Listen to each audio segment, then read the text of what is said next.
I think I've seen footage only of those readings, dressed in a dark suit, very conservative looking, and I don't believe that he had any concept of bringing himself out on the stage to sing. He really did not think he could sing. The success of Colin's album In My Life brought Cohen's work to an immediately receptive audience, and she was pivotal in inspiring him to conquer his anxiety about performing and to take center stage himself. It was a big album, it was an important album. It got Leonard's material launched in a way which was phenomenal. And so much so that the next thing I knew was in the fall of '66, and the album was out, and I was invited to sing for some big fundraiser for WBAI in New York. And Leonard had never performed in public. This is remarkable because 4 years later, there's that program which includes his performance at the Isle of Wight. And he's just amazing, I think.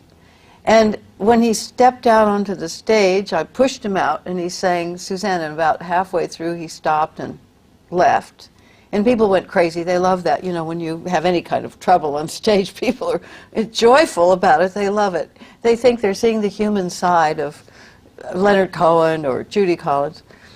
So he walked off the stage and I said, well, I'll go back and sing it with you, which I did. Later on he claimed he had broken a string. Very possible.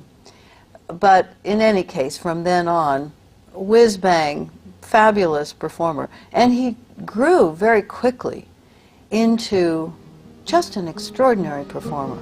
Now Suzanne takes your hand, she leads you to the river. She's wearing rags and feathers from Salvation Army counters, and the sun pours down like honey on Our Lady of the Harbor, and she shows you where to look amid the garbage and the flowers. There are heroes in the seaweed, there are children in the morning, they are leaning out for love, and they will lean that way forever while Suzanne holds the mirror.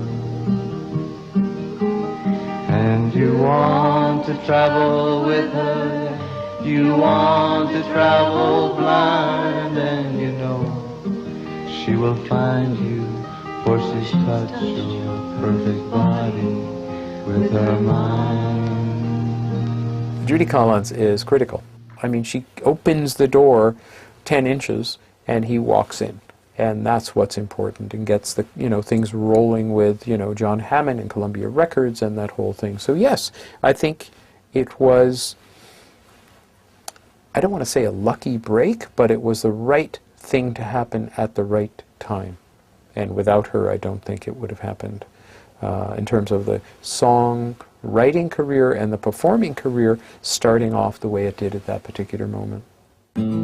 Yet as much as Cohen found his place within the loosely defined singer-songwriter community, his work and his image, like many of the artists that Judy Collins had begun to draw upon, had a distinctive European sensibility. There were musical influences from other cultures that were particularly important to Cohen. I think one area which very few people have gone into, and I don't know enough about it, but it's something that I think bears a lot more examination, is what kind of influence did Cohen absorb from the French tradition of the chanson, from people like Jacques Brel? You could look at someone like Johnny Cash or Pete Seeger, and this is very much the voice of the people singing songs about sharecroppers and dirt poor farmers and Casey Jones on the railroad or whatever it happens to be.